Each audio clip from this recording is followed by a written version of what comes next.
Две неща, които може би са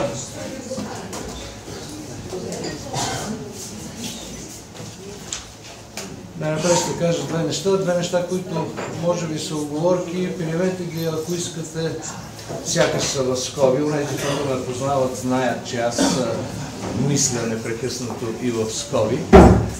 И двете неща са следните. Благодаря ви за това, че сте тук на това вече четвърто, вече традиционно слънцестоене. Благодаря ви, че ставате част от една традиция, която се надявам, че ще продължи. Традиция, която младите хора, които организираха предишното слънцестоене, които организираха и това слънцестоене, са обещали, че ще пазят с грижа и с обич. Разбира се, ще кажа техните имена, но това ще се случи в края. Но наистина държа на традицията и то точно на тази традиция, която ни събира точно на това място. Защото освен всичко друго в този свят и в нашия живот трябва да има и лоялност. Разбира се, че можехме да се съберем на друго място, можехме да последваме модата, можехме, но не го направихме. Защото смятаме, че сме длъжни да сме лоялни към онези, които са ни подслонили във време, в което вятърът беше силен. И когато вятърът е стихнал, не смятаме, че трябва да бъдем тези, които първи да си тръгнат. Нито да бъдем сред тези, които изобщо ще се тръгнат. Втората скоба се състои в това, че тук на масичката зад мен има книги. Има книги и на Константин Павлов, и на Биньо Иванов. Има книги и на други автори. Всички приходи от продажбите на тези книги ще бъдат за Сдружение Либер, което поема грижата и за тези събития и за още много събития, които ще случват. 30% всъщност от приходите от книгите на Женет 45 и целият приход от продажбата на книгите на Пергамент и издателство Арс. Ще забележите, че има и мои книги, нещо, което не исках да правя, защото тези събития не се организират и никога не са се организирали, за да сочи някой към себе си с пръст, най-малко аз. Младите хора, които го организират, поискаха от мен това и аз го направих. Това са двете скоби, които трябваше да направя. Знаете защо сме се събрали тук. Щом сте тук, вероятно знаете и програмата. Знаете, че се надявам това да бъде още едно споделено събитие, споделено с обич и грижа между всички нас, които сме тук. Ще започна обаче с едно съобщение, което онези, които слушат предаването за събитията в литературата и литературата като събитие страници, вече с нощи са узнали. Едно много важно съобщение, защото имаме честа. Знаете, че тези събития се организират от колегията и журитата на националните литературни награди Памет и Биньо Иванов, от Сдружение Либер, Националния литературен фестивал Глос и Арс Медиа. Имаме честа наследниците на великия, на огромния Константин Павлов да ни окажат честа година четвърта на награда Памет 2016 да бъде посветена именно на него. Така, както първата година беше посветена на Иван Методиев, втората на Георги Рупчев, настоящата 2015 на Малина Томова, година 2016, година четвърта на Национална литературна награда Памет ще е посветена на Константин Павлов. С благодарност към дъщерята и съпругата на Константин Павлов. Знаете, че в четвъртата секция на днешното събитие млади хора, млади автори с различими и различени гласове ще четат свои текстове. Но те поеха и друг ангажимент. Поеха да бъдат имената и гласовете на паметта. Поеха ангажимент да изберат стихотворение на Константин Павлов, Малина Томова, Биньо Иванов и да ни прочетат тези стихотворения, избрани от тях. Така както могат, така както искат, така както тази поезия живее в тях. Няма да ви припомням кой е Константин Павлов, защото знам, че знаете. Тези, които сте тук, знаете. Надявам се обаче, че той наистина ще продължава да живее в сърцата ви и с биографията си и с книгите му. Надявам се, че това, което реално се случва в момента, това, че за него наистина се говори, но книгите му продължават да залежават в складовете на издателствата, някой ден ще се промени. През следващата година ние ще организираме и други събития, посветени на него. А сега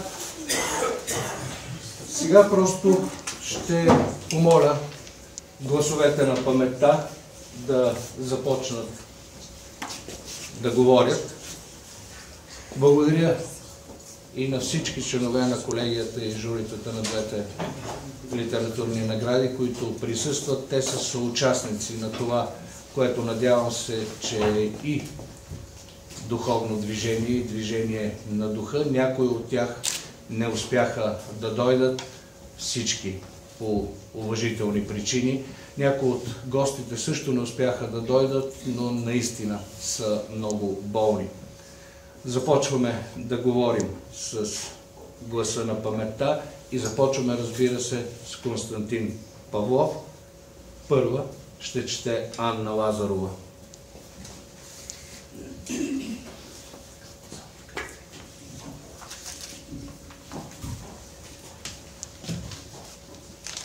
Здравейте! Приятно ми е да бъда днес тук с вас. Ще прочета стихотворението, което се казва "Фасул, който не увира". Фасулът, дето сложих в тенджерката ми, на втория ден от месеца четвърти, през лято от 956-то, завря от огъня на обещаните надежди. Вря 10, 20, вря 30 години. Не увира. Спокойно изречено. И не увира! Гневно изречено. И не увира. Примирено. Константин Павлов. Благодаря.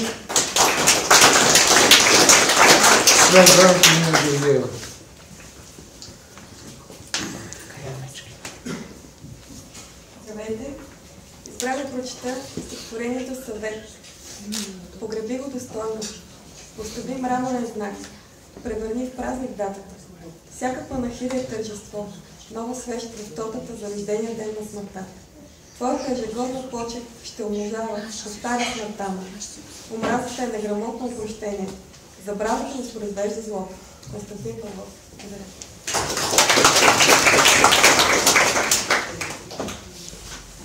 Георги Гаврилов.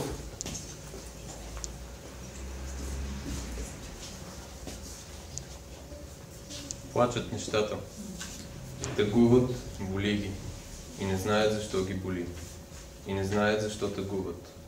О, скръб, която изпреварва основанието си за скръб. О, болка, появила се преди причината за болка. Ще дойдат те, причината и основанието ще се появят, макар и закъснели. И двойна скръб, и двойна болка ще порази душата на нещата. Защото е непоносимо тежко да видиш как причината за болка е обезсмислила самата болка, а основанието на скръбта се подиграва на самата скръб. И ще заплачат пак нещата.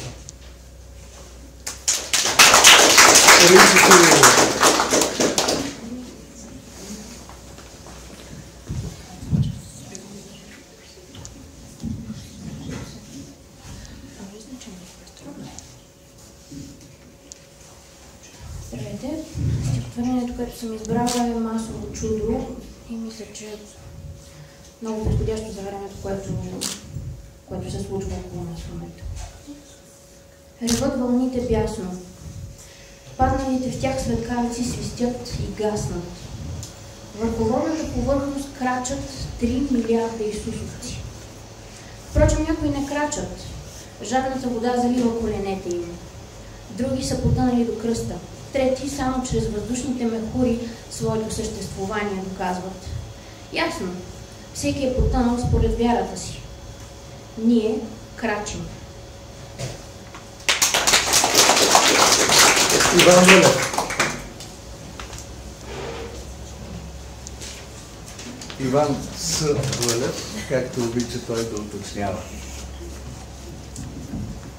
Здравейте! Най-красивата дума. Някога. Ето я най-красивата дума.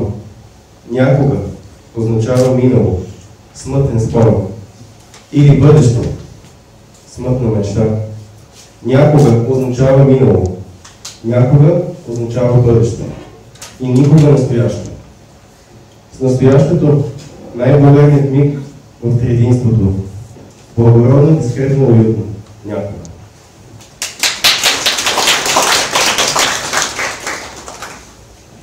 Ренета Бакалова.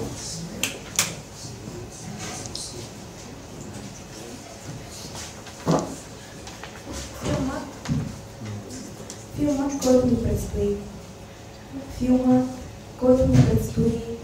Вече съм го гледал многократно, като зрител и главен герой.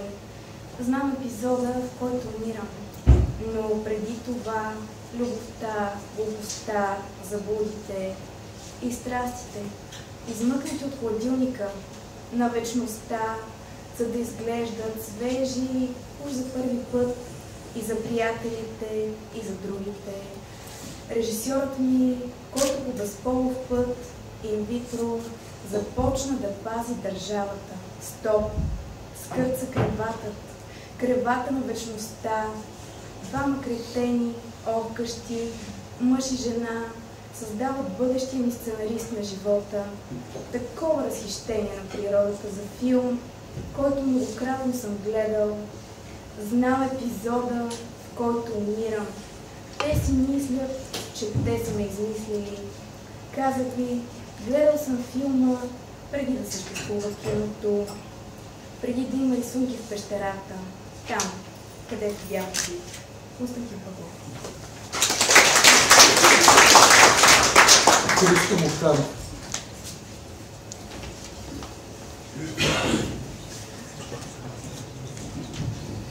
Здравейте. Аз ще ви прочета самота на Константин Павлов. Той дойде и без да ме погледне, заговори с глухия си глас. Моля те, вземи от нежността ми. Не за себе си и заради мен вземи. Сам не бих понесъл тежестта и никое човешко престъпление не е смазало така плещите ми. Моля те, вземи от нежността ми. Капчица по капчица я сбирах, пазех я. Не зная за кого я пазех, гордостта и злобата ми бяха съдове, в които я затварях. Тя кипи, коварна и ето, обръчите и дъгите пукат. Страх ме, вземи от нежността ми. Станах мълчаливо, изпухну се гневно, го изблъсках през вратата. И тогава някъде отворя чух отчаян и прегракнал вой. Скочих и го зърнах в полумрака, сграбчил здраво сухото дърво, виеше протяжно към луната. Какъв е този вой? Извиках грубо. Той замълча и чух от тъмнината гласа му грабав и измъчен. Попитай вълците, от тях съм го научил.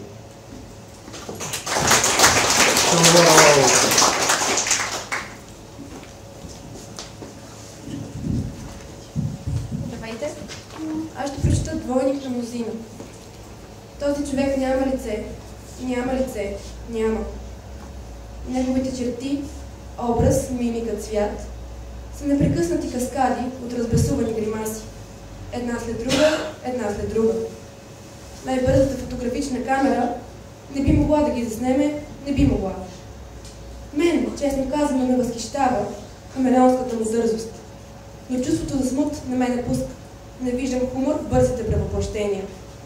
Страхувам се, че той не съществува, че е привидност трепетлива, намигова, открадната от чужда участ. Трагично огледало, динамичен отпечатък. Взреви се от гримасите по смъртната му маска, парчетата не помнят за мнозина. Константин Павлов.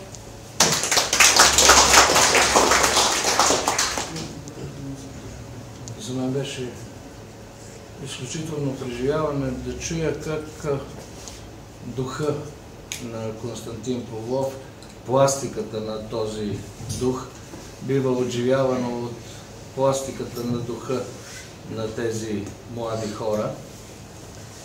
Поклон пред Константин Павлов и отново с благодарност към Донка Павлова. Преминаваме към следващата част на днешната ни среща, времето, което ще посветим на Малина Томова. Ще помоля Силвия Чолева да ни разкаже за Малина. След това, ако има нужда, и аз бих разказал една случка и ще помоля всички онези, които искат да кажат нещо и за Константин Павлов, и за Малина Томова, и след това за Биньо Иванов, да не се притесняват да поискат думата, защото за нас наистина е важно да видим как и в кого и защо живеят хора и автори като тях. Сега давам думата на Силвия Чолева.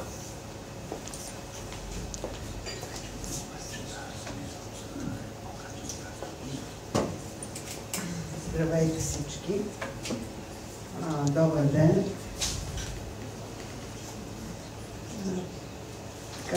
Малко се поколебах в първия момент дали точно аз трябва да говоря за Малина, но после си казах, че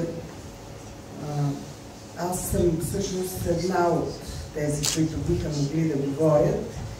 И от друга страна, винаги важно да се припомнят хора като Малина, които през целия си живот искаха да стоят в страни, да не се показват, а да показват това, което правят.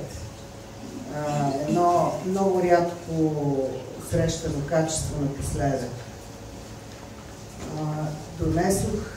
Тук има хора, между другото, които също биха могли доста да говорят за Малина. Аз няма да говоря дълго. Донесох една книга, която се нарича "Жизнен опит". Не знам дали сте я виждали. Част от вас със сигурност, но друга част може би не. Това е книга, която състави Иван Цанев. Малина дотам нямаше желание да се показва, че дори беше, така да се каже, маргинализирала собственото си творчество и беше го оставила някъде в страни.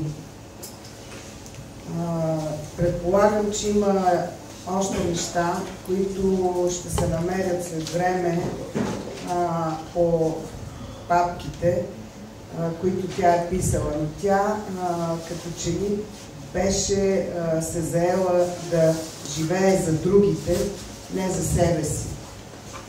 И в това има нещо знаково. Разбира се, сега е момента да се припомни какво направи Малина за литературен вестник.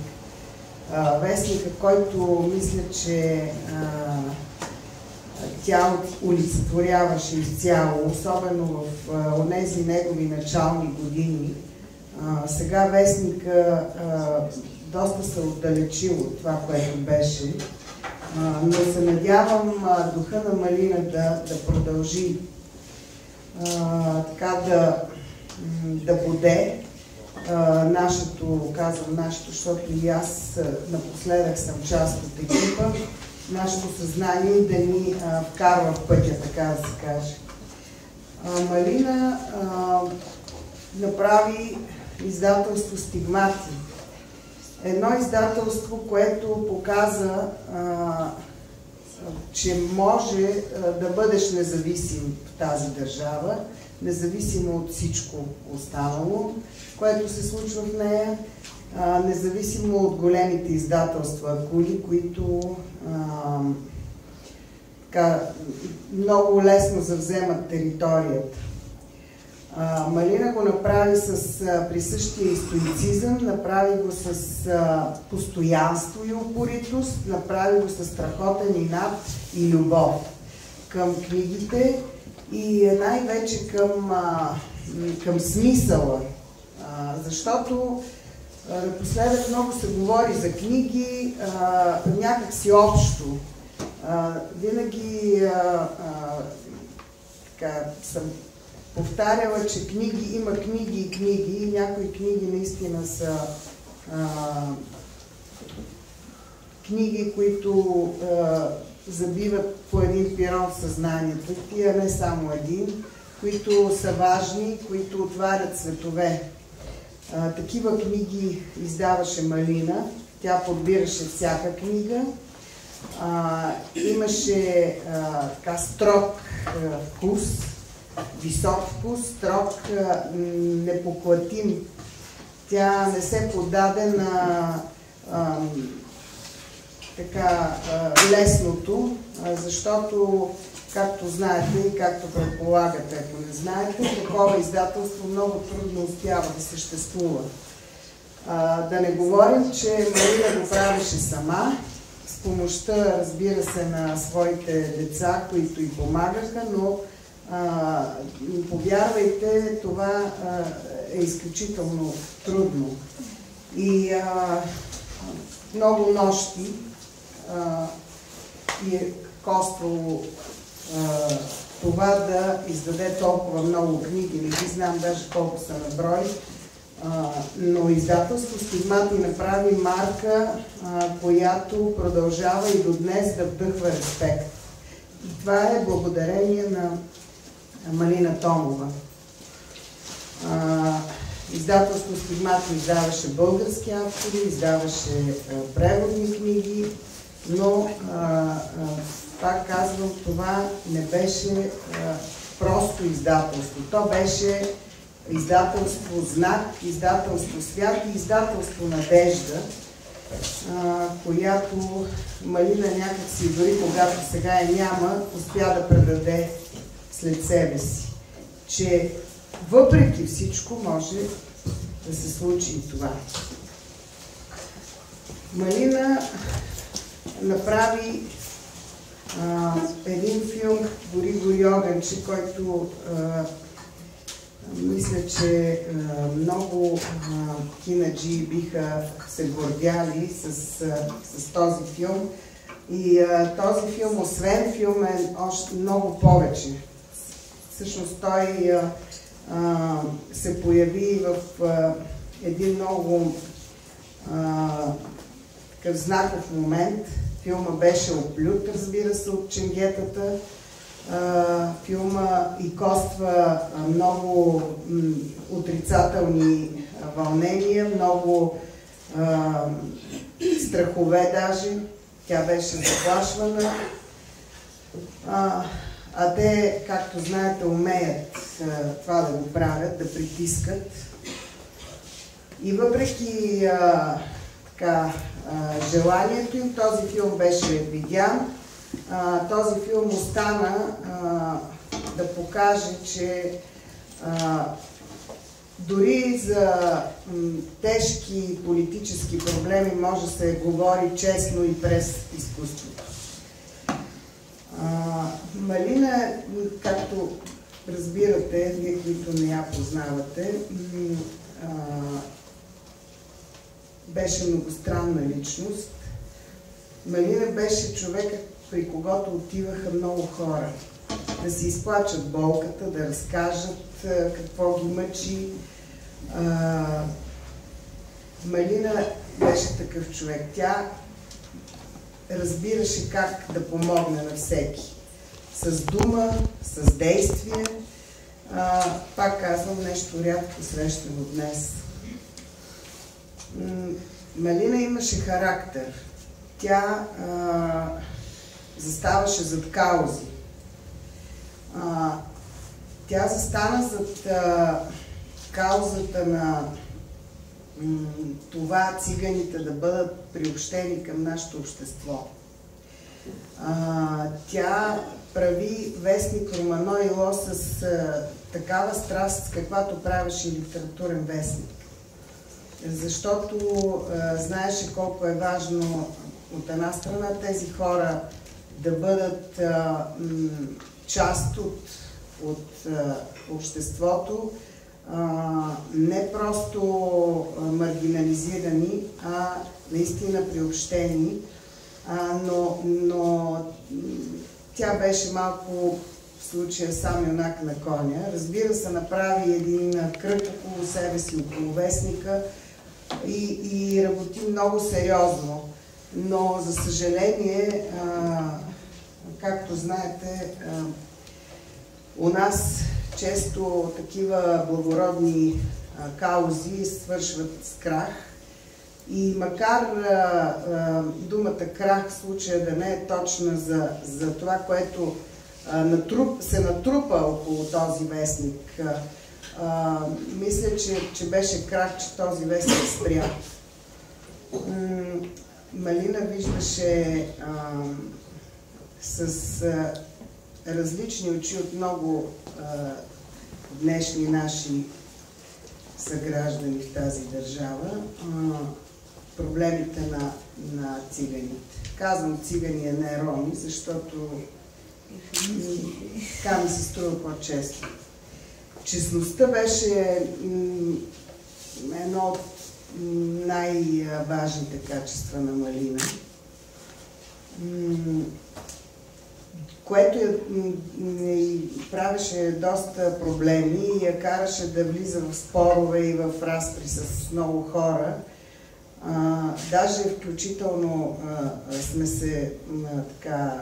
сме спорили, сме се карали дори за някои неща, но мисля, че всеки накрая заставаше, включително и аз, т.е. не се изключвам и аз, на пръсти, както казва Борис Христов, пред Малина.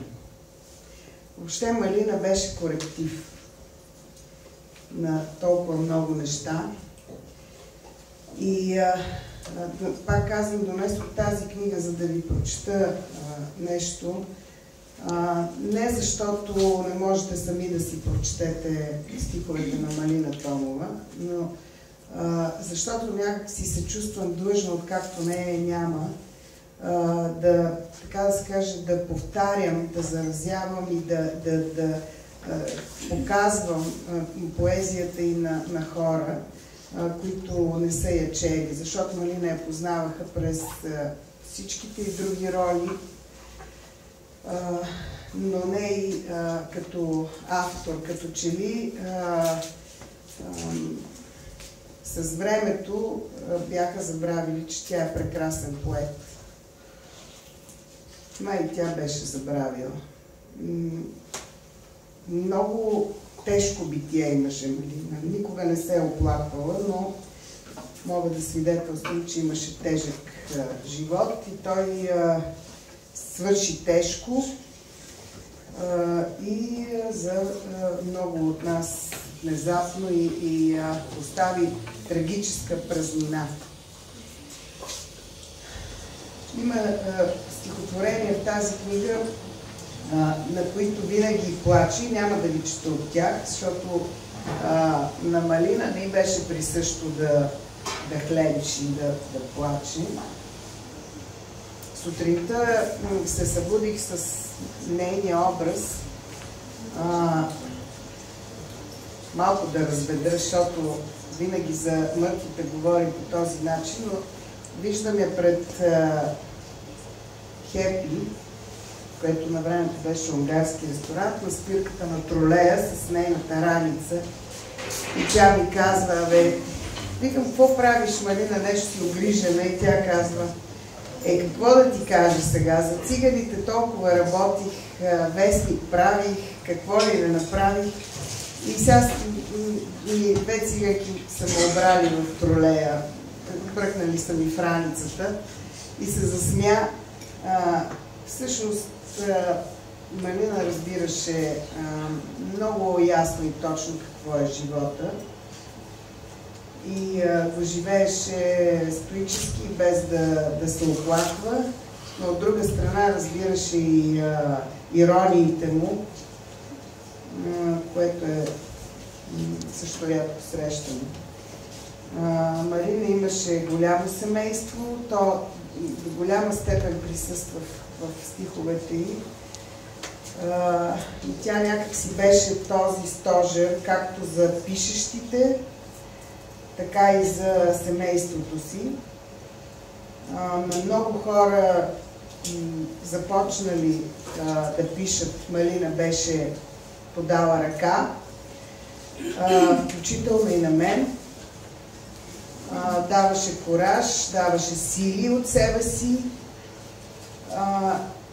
И това, с което ще завърша преди да прочета стихотворението, Малина ме научи нещо важно, искам да го предам, особено на младите, които не са я познавали.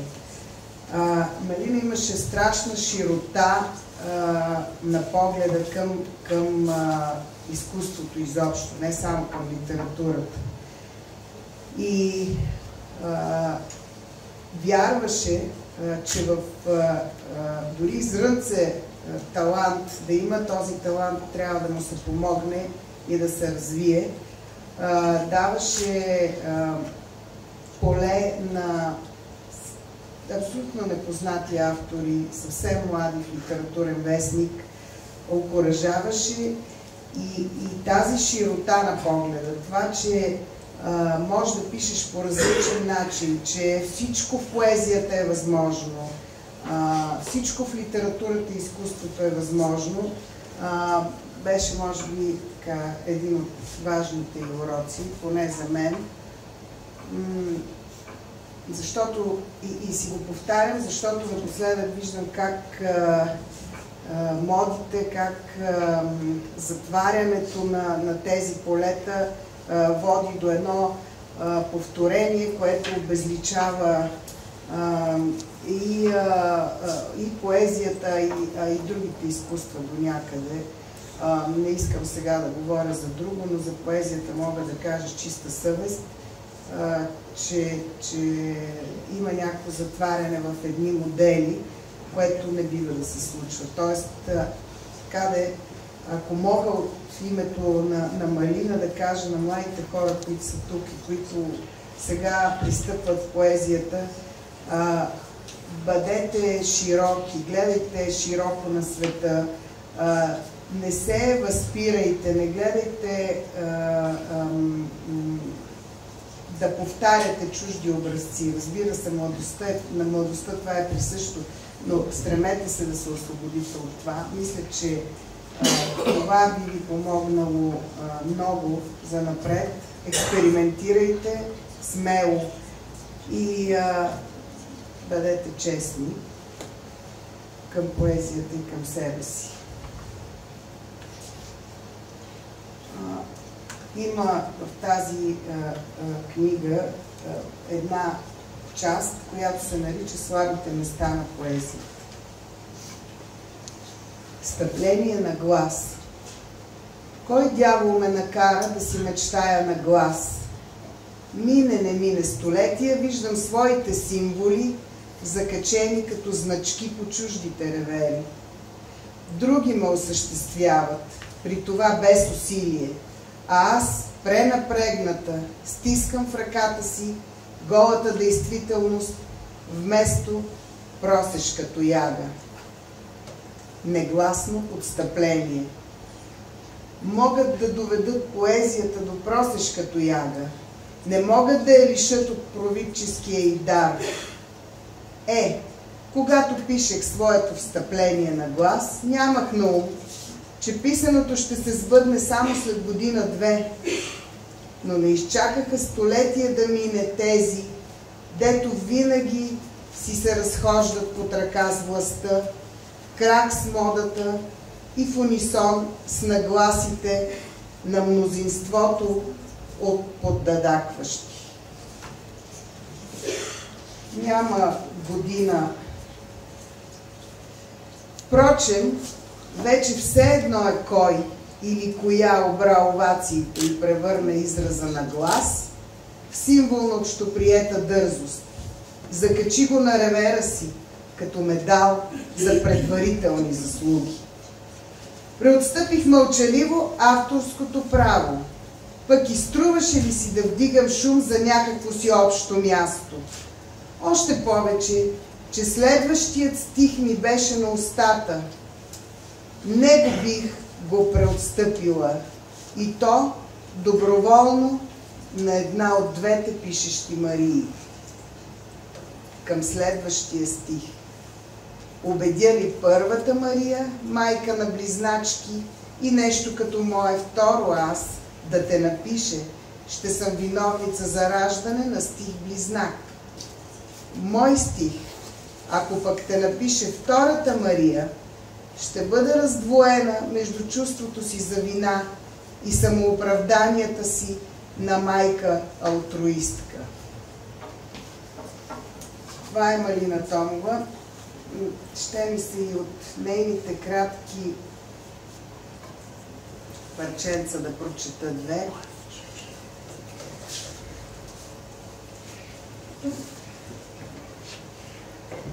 Стаята. Такава страховита тишина прилича да е нощ подир война и утре тръгвам да издирвам близки. Смалена от детинския си страх сред книгите и още посред тях, като в прах потънала прашинка.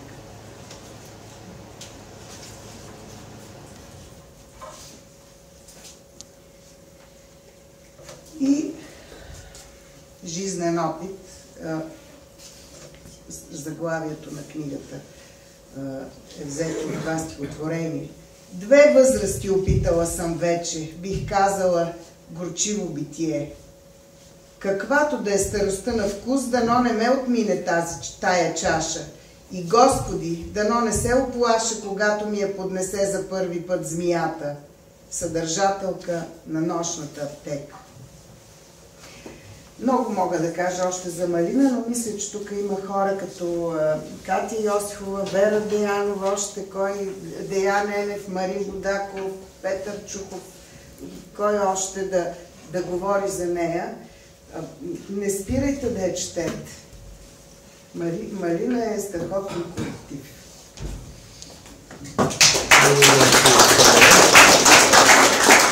Някой друг иска да каже нещо за Малина, да го стори. Аз ще разкажа накратко една моя история, една история, която ще сплете в едно. И Малина Томова, и Иван Цанев, и двама от присъстващите тук. Но това накрая, преди младите ни приятели да прочитат стихотворенията на Малина Томова, които са избрали да прочитат днес, ще ги помоля. Тези от тях, всъщност не виждам дублиране, значи ще чуем стихотворението на Малина Томова и след това веднага на Биньо Иванов, покланяйки се едновременно и към двамата, толкова различни, но толкова важни за българската поезия и за българската литература и за хората, които ги познаваха. Вера Деянова иска да каже нещо за Малина. Не мислех, че ще има слова възпоменателни, но няма как да не спомена след речта на Силвия една изключително съществена част от живота на Малина, от присъствието на Малина в българската култура и всичко това. А това е животът на полската поезия, която тя пренесе с невероятна любов. Преводачка съм в началото някак плахо. Малина беше тая, която ми каза: твоите преводи ми говорят. И през цялото време в Литературен вестник тя просто искаше, тласкаше преводите. Всъщност цялата ни любов започна с Бигнев Херберт и в крайна сметка в Пловдив Иван и децата ми казаха, че в ковчега са сложили 2 тома на Херберт, тогава бяха излезли 3.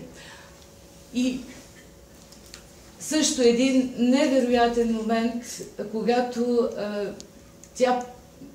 аз преведах Ришард Криницки някакси спонтанно, но изведнъж тя видя спасителната ръка. Беше зимата на 1997 година, когато нещата бяха много жестоко нагнетени в политически смисъл.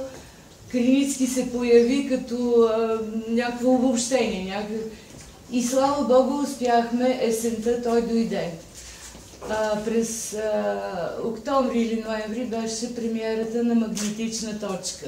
Спомням си как между тях също, освен че и аз го виждах за първи път, любовта просто се пренесе като някакви вътрешни импулси невероятни.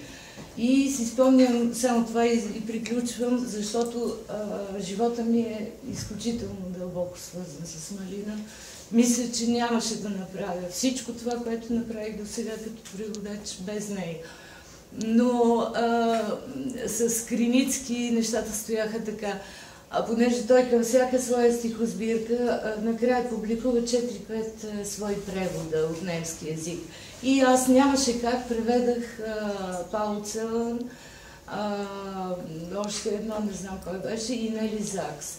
И Нели Закс има едно много кратко стихотворение. Разбира се, моят превод беше през полския на Криницки, което беше няколко реда. Тази наболяла хартия, болна от нашите от прах към праха песни, ще доведе благословеното слово до магнетичната точка, през която прониква Бог.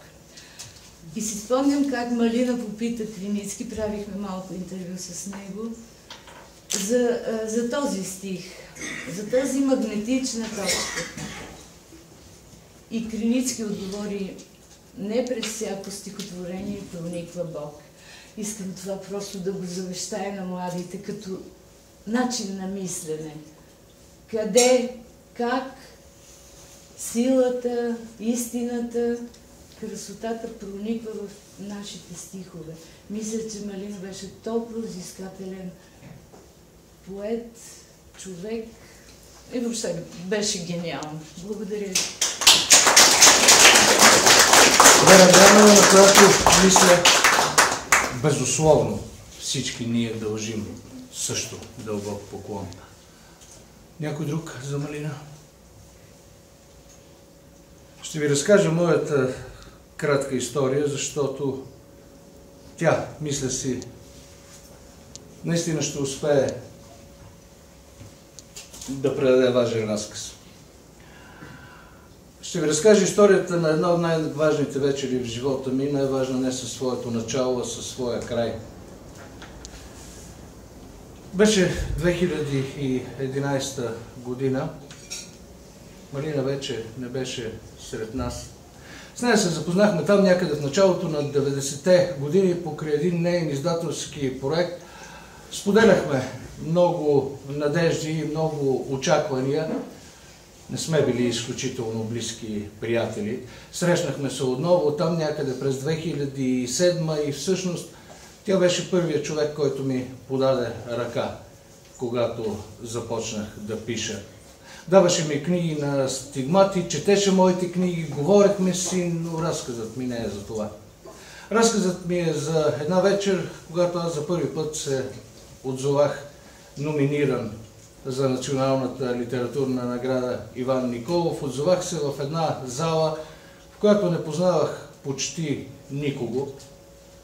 5 или 6 бяха познатите лица.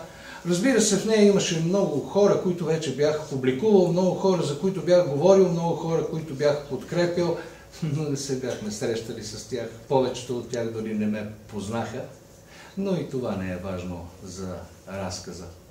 Когато церемонията свърши, церемонията, в която дори нейният организатор каза, че аз не присъствам в залата, всички се разотидоха и аз останах сам. Да, Неколцина от младите, тези, които ме познаваха, ме поканиха да отида с тях там някъде в една кръчма, но те нямаше как да знаят, че аз имам в джоба си точно преброени стотинки за влака до Благоевград. Стоях там и се чувствах наистина сам. И тогава към мен се приближи Иван Цанев. Не го бях виждал наживо. Той също не ме беше виждал. Със сигурност дори не знаеше кой съм. Усети. Там, в това фоайе, на съвсем близко разположения театър Сфумато, той почувства, че аз имам нужда от подадена ръка. Дойде при мен и ми каза, същата вечер бяха наградили Малина Томова. Ела с нас. Ще отидем с Марин Будаков и с Силвия Чолева да си спомним за Малина. И тази вечер, тази подадена ръка, споделената близост с Иван Цанев, с Марин и с Силвия и с незримото присъствие на Малина, която ни обединяваше, която наистина беше там, на тази маса, която наистина надзърташе над рамената им, докато те говореха за литература, за нещата, които обичат, говореха понякога само с намек или по-скоро дори само с поглед и за Малина. Една вечер, в която не ми се налагаше да говоря, защото бях сред хора, които умееха по-добре от мен да изричат това, което мисля или чувствам. Това е една от най-важните вечери в живота ми. И дължа нея на Марин, на Силвия и на огромния Иван Цанев, който моли за извинение, че не може да присъства днес и тук. И разбира се, на Малина. Малина, която дори и оттам продължава да успява да подава ръка на онези, които са сами, на онези, които имат нужда от подкрепа. Успява да го прави. Ако няма друг, сега ще помоля младите ни приятели да представят тези нейни стихотворения, които са подготвили. Ще започнем с Стефани Гончарова, защото аз, трепвайки за момент, забравих да я обявя като още един от хората, последния от младите ни приятели, които са подготвили стихотворение на Константин Павлов. Така че ще оставя на нея да прецени дали да прочете и него или да прочете направо стихотворението на Малина, което е подготвила. И извинявам.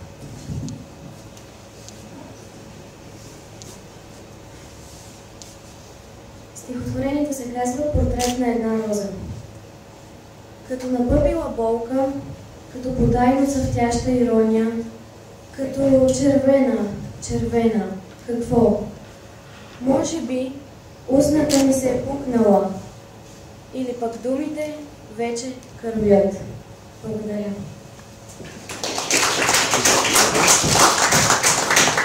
Следващия глас на паметта ще бъде отново Георги Гаврилов.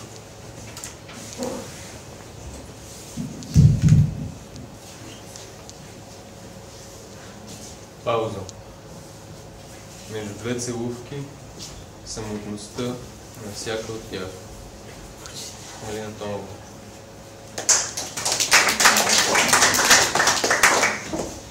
Елица Кирилова.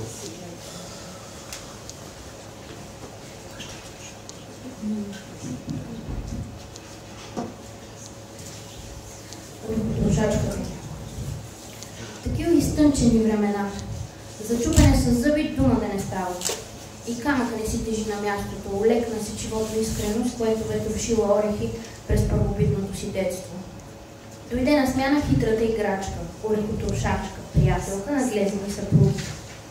За кестените в горящото огнище протяга всеки чуждата ръка. Пълзят обмислени студени ходове към всяко простодушно таинство.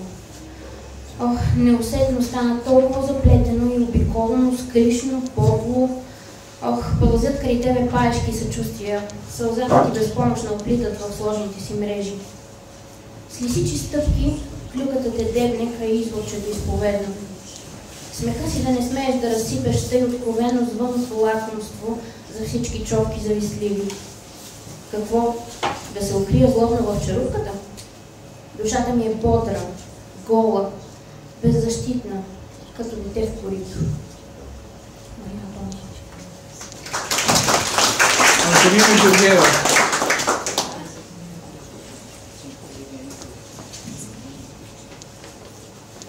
Земетресение. И какво, че познаваш извивките на тялото му, изкърца звездата в трус, разпука материята на две половинки. Когато рухне стената между нас, ще ни премаже и ще започне с прегръдка на духа. Марина Томова. Енета Бакалова.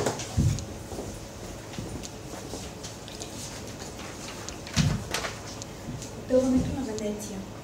Венеция потъва, макар и милиметри на година, но Венеция потъва безвъзвратно. В сблъсъка на два зодиакални знака – земя, вода, мал шанс за консервирания ренесанс и прецитание за древните търговчета венециански. Защото по канале Гранде всеки Божий ден се дипли лъскавото цветно приложение в износената книга на живота.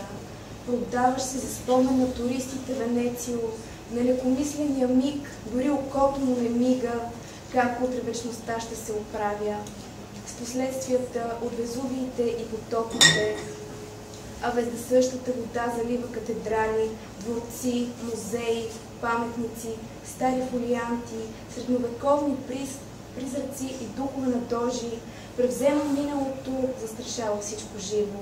Потъват, както си пътуват, румените немски групи и япончетите порцеланови, които пулят възторжени очи пред гледките непреводими. Бутиците са пълни с мушами и гумени бутуши. Децата си играят на сестри от ордените за спасение. Разплакано, небето сякаш рони монахини, рой черни, перлени сълзи, търкунати по бузата на този град, обречен да потъне. Понеже е прието да не става дума за въже от домовете на обесените, или защото е предохранителна като жена Фелдфебел, Венеция развъжда гълъби в сърцето си и заглушава с чаткане на туристически обуща, бълбукащия страх, а лъбочи водата, гласът ти се дочува чак в градчето Местре, на 8 км от брега. А там сеньора Джусто, родена българка, в носталгия потъналата Виолета, очаква да роди момче. И всяка вечер, когато дойде час да къпят младенеца, ще се повтаря, знам, една почти библейска сцена. Ще рита с крачета, ще крещи, за въздух ще се бори, в коритото си мъничкият ной. Така ще го наричам от сега, за всеки случай. Прочете, без да знае, стихотворението на Марина, което аз най-често си чета и обичам да си го чета на глас заради особения му ритъм и заради възможността, която ми дава точно чрез този ритъм, чрез тази своя особена плавност да се разтварям най-лесно в опитите ми да се приближа до духа на Марина. Сега ще преминем с поклон към Марина Томова, ще преминем към другия от големите, който традиционно прегръщаме на тези наши събития, към Биньо Иванов. Няма да насилвам Катя Йосифова отново да ни разказва за него, защото вече го е правила. Знаете, че и в интернет можете да намерите тези разкази.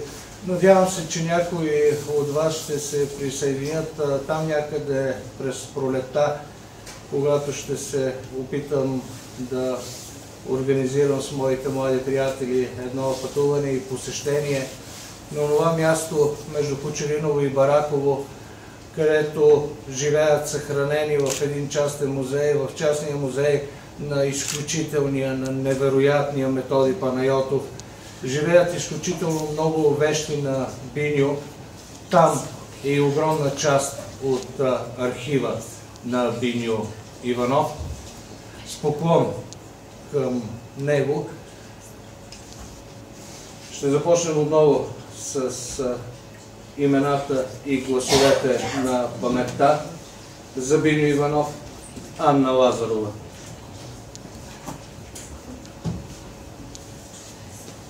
Рисунка на вятър. Разплака ми гората, тоя вятър, отидоха и охлюви и ягоди. И път седем, и до сърна застиване, съсипаха се сенки и ливади. Жълъди и чучури и вълци хвъркват разбъркани крила на клони, листа на птици, мравки и мухи. Ухото ми не чува нищо. Ръка протягам, не достигам нищо. Дори и аз не съм до края честен. Защо ми е напрегнатия молив? Това не е гора като гора. По-хубаво да легна най-различно, да легна, да лежа и да измисля. Вятър. Глухо е като във вятър. Благодаря. Лазарова, Иван Валев. Да не отишъл да пуши.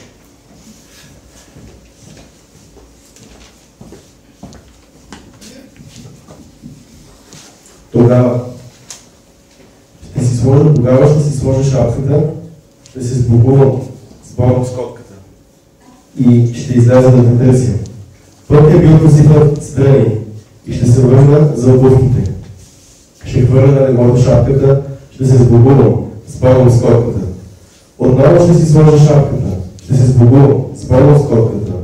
Цялото небе до тебе било разхвърлено на облаци. И ще се върна за платото и ще се ръкувам. Здрасти с котката.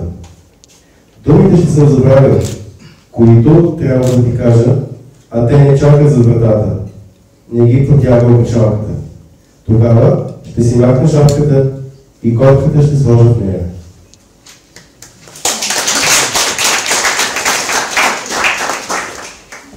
Христо Мухтанов.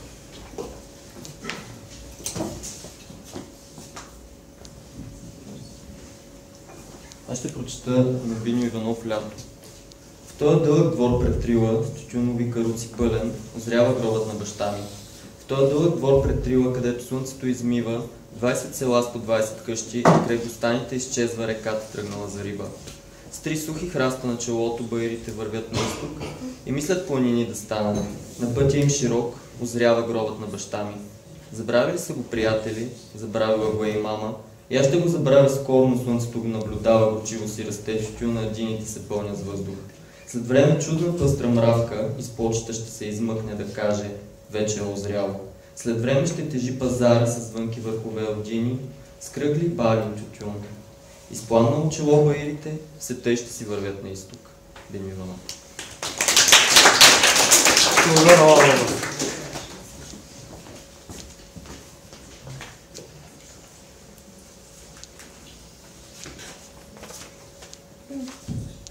Аз ще прочета борове. Ненаскърбени, стройни, безесени. Игленици с некошави игли, с вас сякаш не се е рекувал вятър, не би са пили стръвни мъгли. Пили безопасно из грях небето, в замръзнали нощи, славее в час, ненаскърбени, стройни, безесени. Аз, който ще спрегърбя, се съмнявам във вас. Биньо Иванов. Разчетеният Биньо Иванов, великолепната книга на Методи Панайотов, има една интересна история за написването на това стихотворение, но няма да ви я разказвам, защото в диктум уникалния, единствения, публично достъпен и най-богат архив с гласовете на автори, на наблюдатели на литературния процес, издатели. Архивът събрал последните 8 години от дишането на българската литература, който наистина е свободно достъпен и безплатен. Можете да потърсите и да намерите тази история.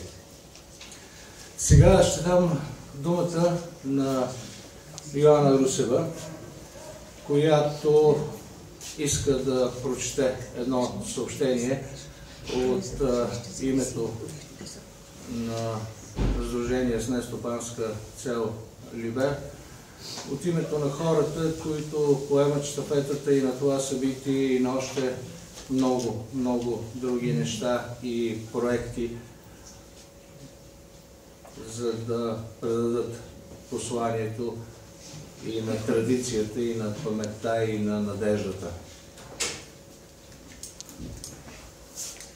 Ние от СНЦ Либер възстановяваме годишните награди на Академия Либер, които бяха връчвани в периода 2008-2010 година в категориите за концептуален и поетичен дебют, за втора издадена книга с поезия, както и книгата в разделите проза и поезия, лауреати на които са и автори като Екатерина Йосифова, Мария Калинова, Силвия Томова, Керана Ангелова и други. Искаме да изпратим и посланието, че държим на традициите в две посоки. Затова, започвайки от следващото равноденствие, ще провеждаме представително проучване и връчваме наградите в различни раздели, както за всяка предходна година, така и за онези години и раздели до и след 2010 година, за които те не са връчвани. Искаме тези награди да бъдат представителни за паметта и значимостта. Затова всяка от тях ще бъде връчвана след проучване и допитване до 50 активно пишещи и публикували в този период автори. Ще питаме за книгите, които те помнят, книгите, които по този начин са се превърнали в част от тях самите, част от живота на литературния процес, истинският, неопределен от принадлежност и всекидневни обвързвания. Искаме да върнем литературните награди и техните лауреати там, където е тяхното място, в паметта и живота на литературата ни. Повече подробности за регламента и механизма на допитването и излъчването на лауреатите, както и за категориите и годините, за които ще бъдат връчени наградите около пролетното и есенните равноденствия, ще може да търсите и прочетете в електронното списание за литература Кръстопът. Не чувам аплодисменти. Аз бих аплодирал. Сега ще предам микрофона. Чувствам, че все още мнозина и мнозинството от вас продължават да дишат с случващото се, така че наистина можем спокойно да продължим. Сега ще предам микрофона на титулярния водещ на днешното събитие, на водещия на миналото съответствие, на водещия на следващите съответствия. Аз съм само заместник. Аз вече съм само заместник в такива събития. Вероятно ще продължавам да бъда заместник и в живота си, както винаги съм бил заместващия до сега, но това са подробности. Предавам думата на Ренета Бакалова, за да ви представи онези млади автори, онези млади хора, които чухме до този момент на паметта, вече с техните биографии и вече с техните авторски текстове. Ренета Бакалова.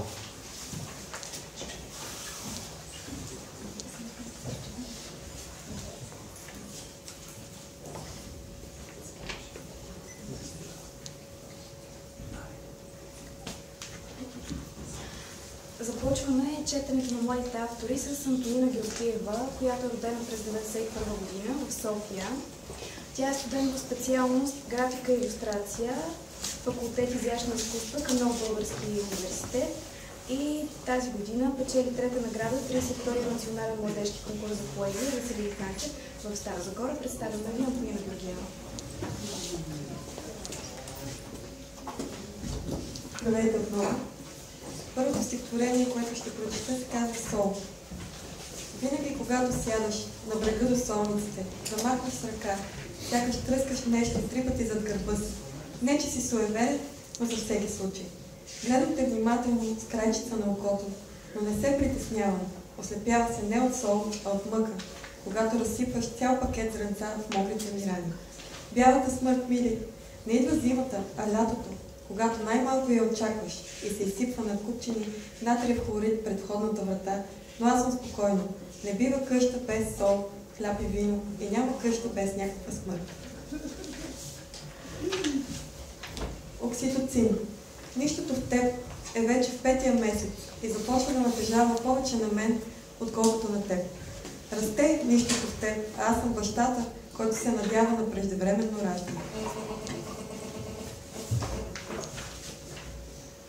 Излизам на пашата.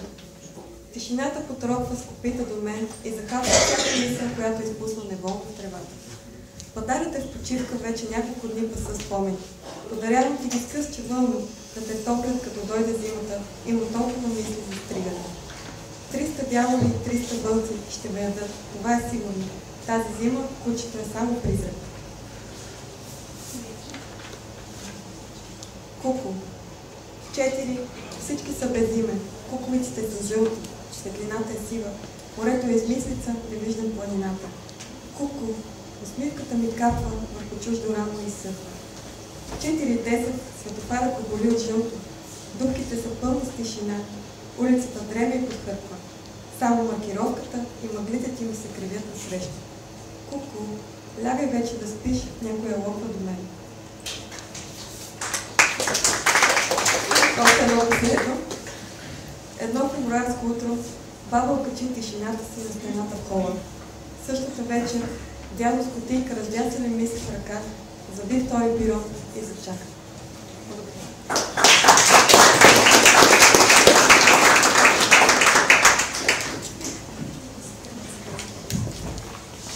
Продължаваме нататък с Георги Гаврилов, който е роден също през 1991 година.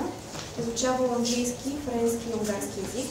През 2014 година успешно защитава бакалавърската си теза по физика в Софийския университет Свети Климент Охридски. Сред наградите, които е печелил през 2014 е първо място в националния конкурс за поезия море в Бургас, както и второ място на конкурса Веселин Ханчев в Стара Загора, а през 2015 втора награда в националния литературен конкурс за студентско творчество от Георги Черняков. Корабен дневник на книжната лодка е неговата дебютна книга.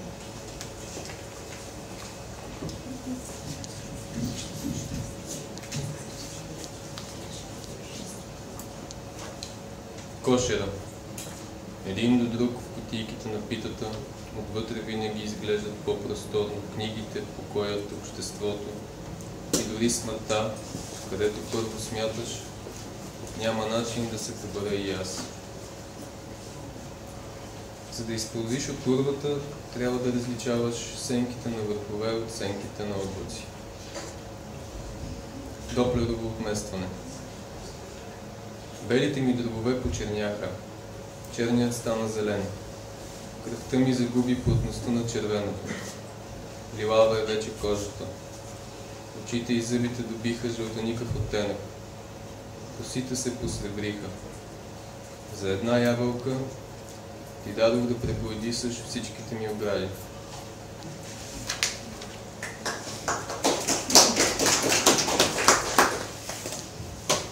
Бяло потре в почило от сенки. Слънцето джавка радостно. Играе му се, а е 31 декември и не ти се занимава да го разхождаш по лицето си, да го носиш на гръб, да му хвърляш снежни топки, които да улавя във въздуха. Прибираш се, събуваш олигавените си бутуши, просваш се в тамата под изтънелия юрган и чакаш всичко да приключи. Но няма да ти се размине толкова лесно. На братчетата му също им се играе. Като при много други. Първата ми дума е мама. Започвам живота подобаващо, изричайки нещо, което няма да бъде. Пред ястие основно и десерт. Порции обикновено по 300 грама.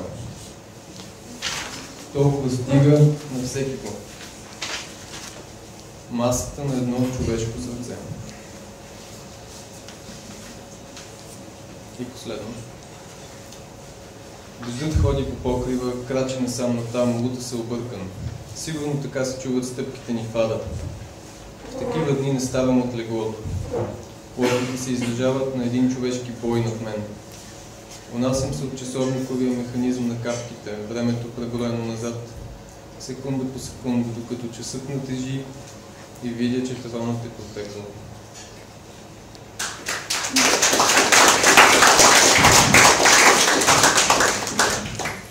Следващият автор, който ще чуете, е Елица Кирилова. Тя е родена през 1983 година в град Варна. Изследва журналистика в Софийския университет Климент Охридски. Пише поезия и проза, която публикува в личния си блог и участва в четенията на писатели без книги. Публикувала свои разкази в Чуй ме, Либерален преглед, както и различни стихотворения в различни издания.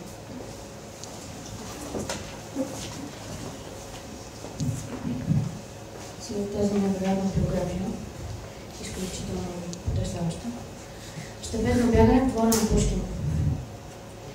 Момичето, което се топи под тежкия товар на лятото, размазва с бавен жест грима си, за да ми каже нещо важно. Червилото изместено в страни, като усмивка на Пикасо, оголва устни от отдавно синьо, а между тях се вижда линия по-права от категорична смърт. Момичето не се опитва да ми шепти или да ми извика.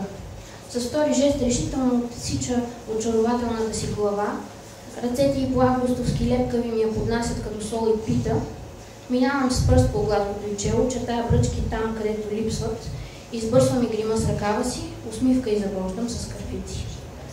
Категорично се посичам. Оставям си лицето, после времето в нечии ръце, не ме боли, усещам само как някой се усмихва. Сутрин в дома на Ефа. Греховете си, червени цветя, запождаш в косите си, мила моя. Песента ти се носи топла и ниска над главите на всички в залата. Дъх на август, тежък лъх на парфюм, пот на длан в полунощ и коси здравно стегнати в кок. Плъзгаш поглед по първия ред, търсиш някого срещаш, погледа се отмества, като страница в книга се отлюсква идея и слизаш от сцената. После някой ще каже с кого си тръгнала. Вестника ще копчи в ръката ми като кафе. Мария Магдалина. Влезе в стаята, съблече се и каза, че е уморен като за петък. Понеделнишките бръчки се протегнаха по челото му вместо него. Гол стоя, докато не настръхна, после бавно се запъти към амвона, примката на душа го прегърна, не потрепна даже. Само ме се положи мокър на леглото до ръката ми. Нагласих алармата, зачаках да възкръсне. Някакво тяло търси лятото. Някакво тяло, но не е моето. Пръстите се протягат, жонглират със слънчеви кълба, галят вятъра зад ухото, той бърка. Устните също са там, целуват гладно, усмихват се, правят планове за море, за любов, за нови сандали с каишки. Косите изсветляват, през рамките се плъзгат лениво по лъскавите рамене.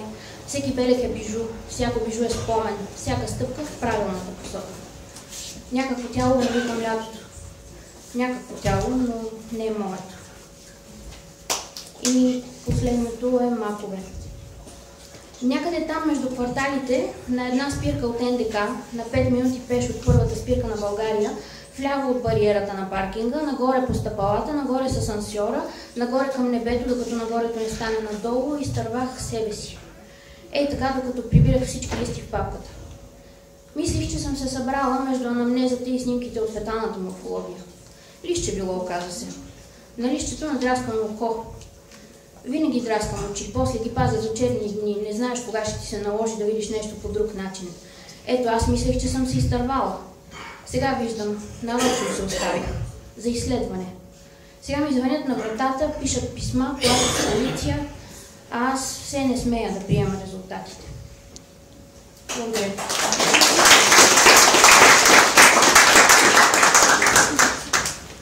Следващия автор, който ще чуете, е Иван Сърбалев. Той е роден в град Сандански през 1984 година.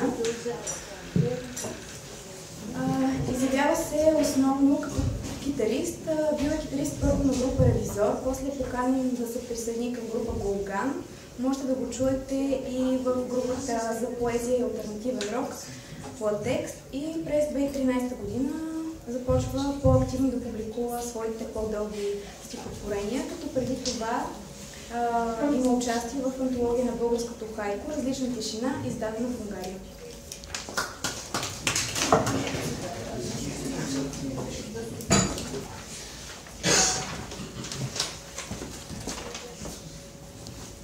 Здравейте пак.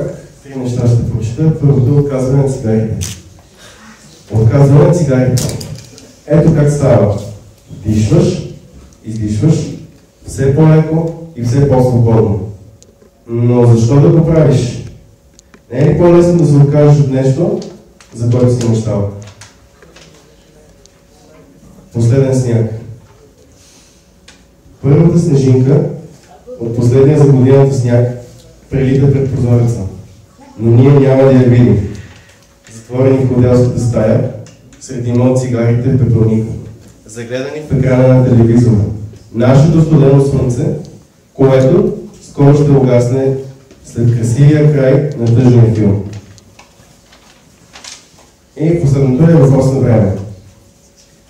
Все същия бар с познатите лица, сервитьорката, мечтаеща да е певица, цветарят с вид на пенсиониран президент, пияницата за салфетки по обувките и всичките останали редовни клиенти, според които е въпрос на време красотата да спаси света им.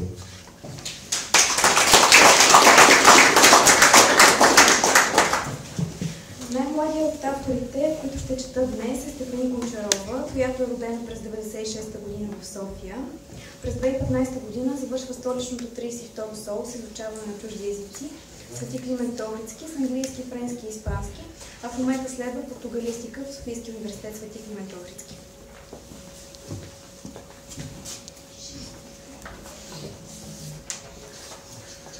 Тези ногти, които се впиват в късите дни и изтискват цветовете като гной. Празни празници, далечни близки, а сърцето е балон пред спукване, като хоризонт, от който само минало стърчи. Снежни човеци. Мандарините на тази зима миришат на желязо. Вината е диван, който не се разпъва, и няма греяно вино, което да стопли костите на вятъра в очите ми. Обеля едно никога не заспива. Разрязвам асфалта с поглед и храча пръст и улични светлини. Тук дори въздухът е тъмен, като Коледа без сняг. Той не е мъж, а херовим. Движи се ограничено в човешкото си тяло. Трябваше да знам, че огънят е най-чувствителен към студ и тези най-близо до него изгарят. Благодаря ви.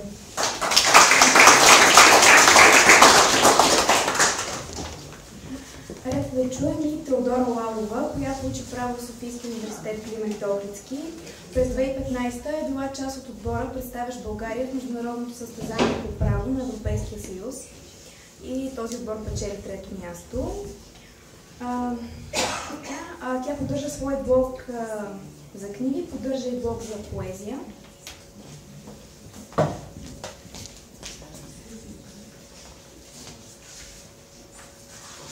Здравейте отново. Ще прочета 4 стихотворения, само първото си има заглавие. Поради Болония.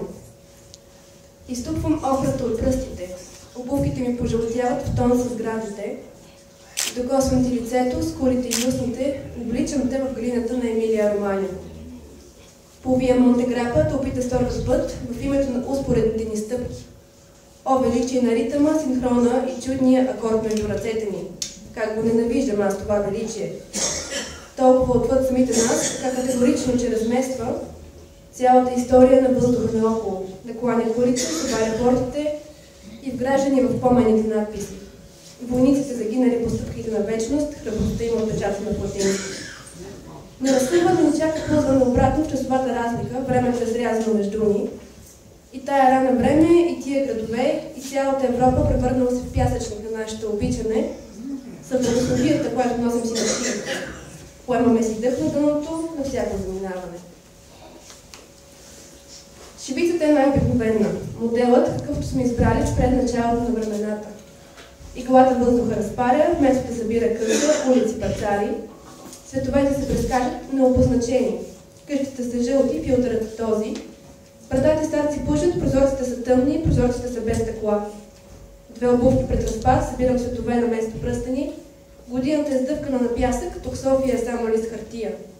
Следобедът е топка. Едно момче на 10, тънко, тъмногласо, с шут разчупва тъмното. И пясъкът се разпилява, подгонва в морето, събудено от сън. подгонва го морето с мръсната брада, море с зъби, потъмнели от тютюн. С ръцете пияна, с ръцете си от сол, небето ще пропре на тези стълбове. Аз бях момчето, аз бях морето, годината се сви и шмугна се под камък. Така избирам да ни сложа в скоби. На онзи бряг с разсипало се лято. На онзи пуст, неназовим, незнаен бряг, който е и север, който е и юг, където зарезът избухваше в ято чайки и вместо миди го събирахме в ръцете си. В далечината, дето опразнелите хибари на здраве казаха, на здраве за септември и за неговия край. На здраве и за рибата, за огъня, за навеса. На здраве, че ни има, че ни имаше, за всички нощи слънце пак на здраве. На онзи бряг, където слушахме морето, и бяхме ние слушани от вятъра, и искахме се много, твърде много, бяхме търпеливи както никога. Така избирам да ни сложа в скоби. И последното. Правилното изглежда така. Представям всички мои завръщания към Итака и по-конкретно всичките онези успоредни тичания към десни. И по-конкретно всичките онези откази за Богом с едно плево и невинност в козите ученичество. Кабо Финистер е последната ми точка на отласкване. Закачам се обратно в избора си на година, сама на себе си съм Пенелопа и значи мога да се чакам отвъд безумство всяко. Порязвам се в ръба на скока, в ръба на думите, с които се пресрещам. Събуждането се оказва отново тук, отново точно тук пред същия прозорец, от който всяка сутрин в леглото ми нахуват, престъпи на улици. Благодаря.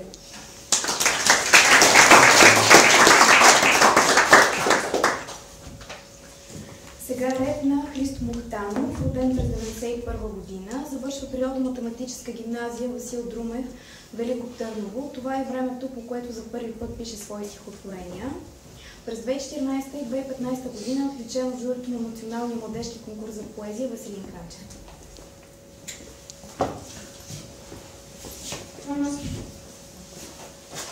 Няма да те нараня, ми каза, преди да забиеш кърфица в съмната ми артерия. Капанът ми за сънища не успя да спре кръвотечението. Сутрешната ми сянка е карикатура на мен самия. Цирково издължена и тясна, като копия или клечка за зъби, макар че и тя понякога проявява словни функции. Легнала е върху шосето и чака, монашески примирена или прекомерно безстрашна. Колите една по една. Кога ли, друг път тези случайни хора биха успели да се похвалят, че сме прегадили. Светлината хвърчи. Не зная дали светулките не се прераждат в огромни огнени кълбета. Толкова са еднакви за човешкия ми поглед. Кожата ми расте и умира и пада. Сменя се, след мене оставям следи от мъртви клетки и прах. Пръсвам със себе си, може дори да ме вдишаш, ако се застоя повече, или пък ако ти се застоиш. Заедно да поемем от умирането на другия, защото чувал съм, че така било по-лесно. Когато си нямам никого, се скитам по улицата в безтегловност. Оставям главата си да се отвори в широкото пространство. Сградите се превръщат в черепни стени и побират. Светлините и световарите, пулсациите на движението, висящите обещания. Аз съм градът, когато си нямам никого. Ако не оставиш след себе си наследник, то значи си последният от своя вид, което също е достатъчно голяма отговорност. Благодаря ви. Сега поемам щафетата отново аз и за това има обяснение. Днес Ана Лазарова и Ренета Бакалова ще четат за първи и за последен път на такива събития. За първи, защото те абсолютно безусловно имат правото с това, което вече са написали до тук, да присъстват в това събитие и да са част от това общо пространство, което прекрасните млади автори и хора ни представиха. Те и двете имат своето място в това пространство. Те и двете съвсем не са безлични точки в него. Но ще четат за последен път, защото те са от хората, които от тук нататък ще продължават да случват тези събития. Те са хората, които от тук нататък ще поемат в ръцете си постепенно съдбата на електронните списания за литература Кръстопът и Диктум и още много други проекти. И за това те повече няма да се появяват на тези събития със свои текстове, точно така, както винаги съм го правил аз. Защото и аз, и вече ние наистина не организираме тези събития, за да сочим с пръст към себе си. Организираме ги заради друго. Още веднъж ще кажа имената на тези млади хора, които поемат тази щафета. Йоанна Русева, Ана Лазарова, Ренета Бакалова, с помощта на приятели, с поддръжката на Станислав Атанасов и на още, на онези, които се надяваме да се присъединят към тях, за да живее традицията, за да има наистина бъдеще и надежда. Сега, заради това се налага да ви ги представя аз. Анна Александрова Лазарова е родена на 30 ноември 1993 г. в град Велинград. Учи българска филология в Софийския университет Свети Климент Охридски. Има публикации в родния си град и в столични издания. Освен отличията на местно ниво, печели и голямата награда. Издаване на стихосбирка на Националния студентски литературен конкурс Боян Пенев, Шумен 2015 година, както и на втора награда от 32-я национален младежки конкурс за поезия Веселин Ханчев, Стара Загора 2015 година, носител и на национална литературна награда Георги Черняков за 2015 година в раздел Поезия. Тя всъщност е носител на още една необявена публично награда. Става ясно защо. Защото вече е част от това движение. Тази награда може би няма да бъде обявена публично, но ще се превърне в традиция на още нещо, което списанията Кръстопът и Диктум ще правят. Заради всичко това, което изредих и заради публикациите в Кръстопът, тя е удостоена с наградата за впечатляващ дебют на електронното списание за поезия Кръстопът. Анна Лазарова. Ритуал за оплождане. Веднъж в месеца по нощ режеше портокали. На малки идеални кръгове, сякаш реже с иглата. После облизваше ножа, не чак толкова внимателно, и започваше да хвърля резаните през рамо, повтаряйки: едно за мама, едно за татко и едно за безплодното им семейство. Минало продължително.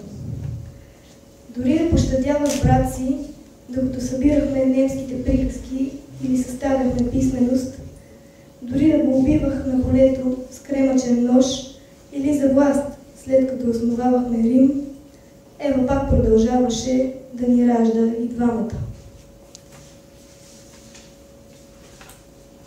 В търсене на Зевс.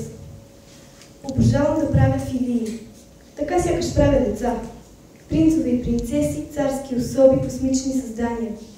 Разбивам яйца, разбърквам сиренето. Настърквам кашкавала, мажа филиите с масло, заливам ги. Поръсвам с шарена сол и ги оставям в фурната да се пекат. Гледам ги как дишат, как се позлатяват. После идваш ти и изяждаш децата ми, точно както Кронос поглъща своите. Наблюдавам те и си мисля: кое ли от всичките ми божествени творения най-после ще те убие? Глад. Той слага по една допълнителна лъжица на масата всеки път, когато сяда да вечеря. Поглежда се в отражението й и казва: някой ден ще трябва да ме изгребеш от тая маса. После взема лъжицата и започва да дълбае портрета си в дървото.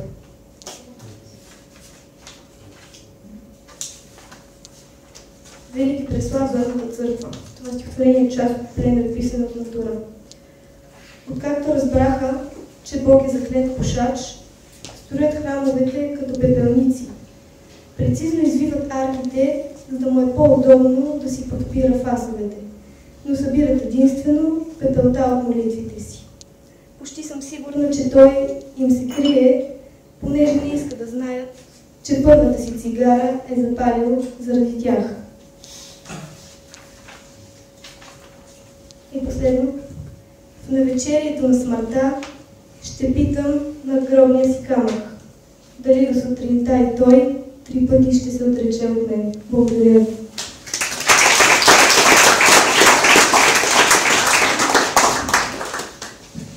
И сега Ренета Бакалова, която трябваше да води това събитие, която обикновено не заеква, но днес се случи, просто е изключително лошо и трябваше, аз съм за това, да поема нейните функции.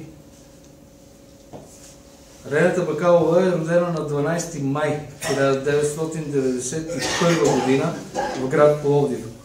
Завършва езиковата гимназия Иван Вазов с профил немски и руски език в родния си град. В момента следва в Софийския университет Свети Климент Охридски, специалност философия. Отличена е с първа награда в раздел поезия на Националния студентски литературен конкурс Боян Пенев през 2015 година, след вторите награди за поезия и проза и награда на публиката в изданието на конкурса от 2014 година. Има и други литературни отличия. През 2009 година е публикувана нейната първа книга. В момента внимателно и търпеливо работи над своята втора книга Ренета Бакалова.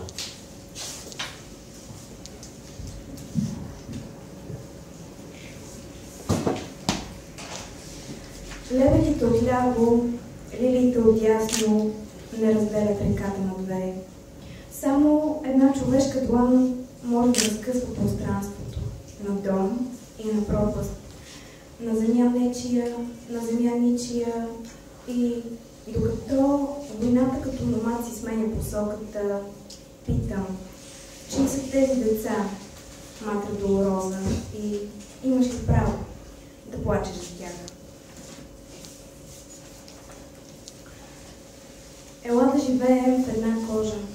Кому е нужно да загине в себе си? Сам не можеш да претърсиш всички завои, които прави ръката, която умишлено не докосва, която умишлено не прекрачва, която боли като твоя. Оголени срещу вятъра, очертанията на границите с разграбени плашила, почитани само от свян. Нека няма нищо ангелско в това да загубиш пола си, да дишаш през чужди дробове, другостта да присвои миглите ти и тя да ти разказва какво си видял. Плътта е отвратително, диво животно, ако не заживеем в една кожа. Олуваме тази на другия. Обгръщала е колене, сякаш пази някоя малка птица, да не нахлуе в гнездото, да не падне в ниското, да не навехне крехката височина на полета. Рисувала с пръсти, облаци по кожата и винаги се намирал някой да каже, че трябва да отраскаш коленете, една болка да свисти в лактите, една рокля да попие кръвта на непохватното детство. Но тя напуснала първите лета без белези, поклон, пред изяществото на тялото, върху което може да положиш рози, като в хубава мраморна ваза. Мълчание за онези, които не знаят по какво се гадаят рани. Подписва всички снимки, които прави с невидимите пръстови отпечатъци на светлината, пречупена отвътре навън. После противостои на познатото и казва, че окото не умее да борави с цветове, че всичко е фадо. Едно проклето фадо и онзи усет на слепите задопира и отсъствието. Страхувай се. И неистово се страхува и пожелая ли някога да затвори образа ти, да си присвоя ъгъла, от който тъгата ти е най-достойна за поезия. Тогава вече няма да те чувствам и ще прибавям всички свои липси върху обезобразеното ти присъствие.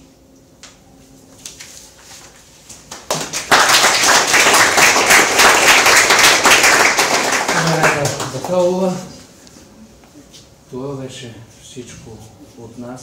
Това беше всичко с вас. Благодаря ви за това, което направихте.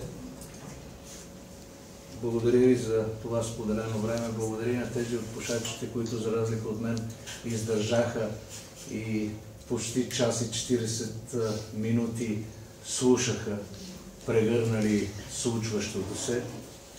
Единственото ми извинение е, че аз всъщност още много пъти ще гледам записа и ще слушам всички тези думи, които бяха произнесени, за да останат те и в диктум, да прозвучат и в страници, и още, и още. Отново, благодаря ви. Надявам се, че ще споделите тази близост и тази общност и на следващото лятно слънцестояние, когато ще бъдат обявени лауреатите на националните литературни награди Биньо Иванов и памет в годината, посветена на Малина Томова, т.е. за 2015 година.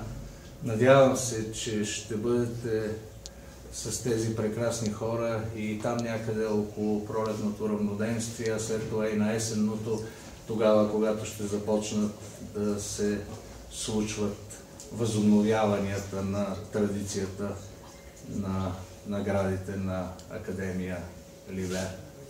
Благодаря ви. Благодарим ви. Само да напомня, че наистина има книги и на Коста Полов, и на Биньо Иванов. Казах ви за още дни по-специални книги. Има една също още така изключителна книга. Това е дебютната книга на Георги Гаврилов. Книга, която смятам, че изобщо няма нужда от уточнението дебют, защото просто е книга с една много сериозна главна буква пред себе си. Едно изключително духовно пътуване в едно огромно духовно пространство. Книга с изключителен обем на духа.